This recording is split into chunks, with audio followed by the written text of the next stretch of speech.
Tyrone here with the Construction Entrepreneur School and Services. Hey, so I'm reaching out to you guys. Have you ever find yourself in a position where you're constantly bidding on work, but you're not landing anything? So you're going after projects, you're seeing the projects, submitting the bid for the project, but maybe even not even receiving information back on that project so you can know where you were placed, and just not landing or getting awarded with any of the work. We just had an issue like that with one of my students that signed up for the mentor program, where we are bidding on quite a bit of projects, trying to land them some work, and we finally received results back from one of the companies, and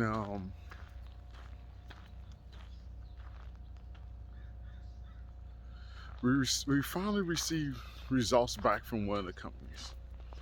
Now I believe we were fourth place. So what I did is I say, hey, let's go ahead and review our bid.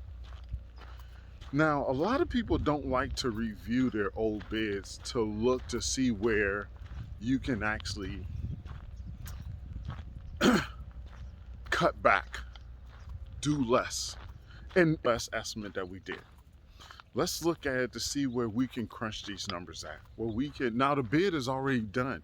We didn't land the bid. But I say, hey, let's pull up this bid to see where we could have done better. What we could have done better at, how we can crunch the numbers, where we can save at. We pull up the bid and start going through the bid, and we start seeing some areas, but nothing significant, right? Until I pulled up another bid of an older bid of someone else that was in the mentorship program. I pulled up that bid to kind of compare because it was similar. I pulled that up, and my student noticed that his labor burden rate on the estimating system was at 27% when it should have been at 12%. Okay? So his labor burden was at 27% when it should have been at 12%. That shaved 40 grand off his bid.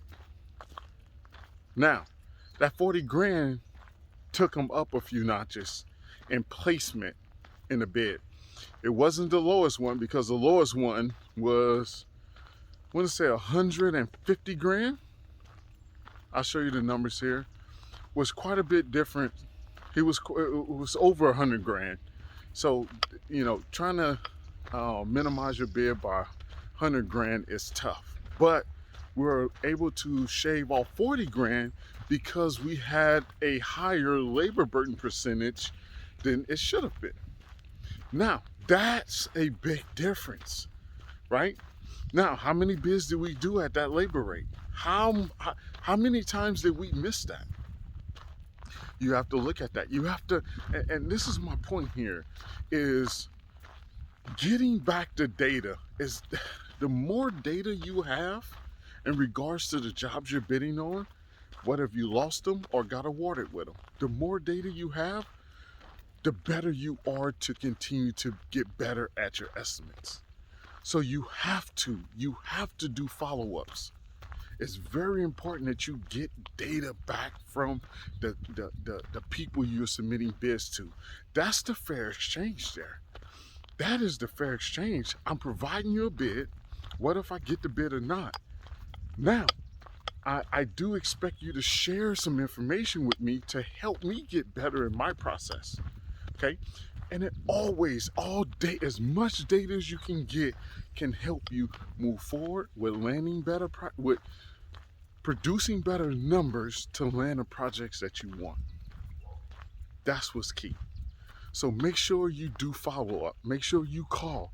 Make sure you don't have to bug anyone, but make sure you follow up and do the calls where you can get that information you need to help you out on the next estimate. Because if you don't have that information, you're blind. Hey, good morning. The more information you have, the better you can estimate each and every project you go after. Another thing is, Having the energy and ability to go back on old projects to look, to see where we can crunch at is key. Okay? Going back and looking at that, what if we didn't catch that for another month? How many jobs would we have lost out on? Okay? It's one thing to overbid a job. It's another thing to underbid one. Okay? I'd rather overbid than underbid. Let me tell you that. Okay? Because getting into projects where you underbid or you have no idea where your numbers are going, what's being charged to what, how you even going to make it through there is very frustrating and damaging to your construction business. So I just wanted to share that tip with you, my construction entrepreneurs. Remember, always go back, improve your bidding, and always get as much data as you can from everyone that you're submitting bids to. Make that a standard. Hustle hard, then hustle harder. Catch you on the next one.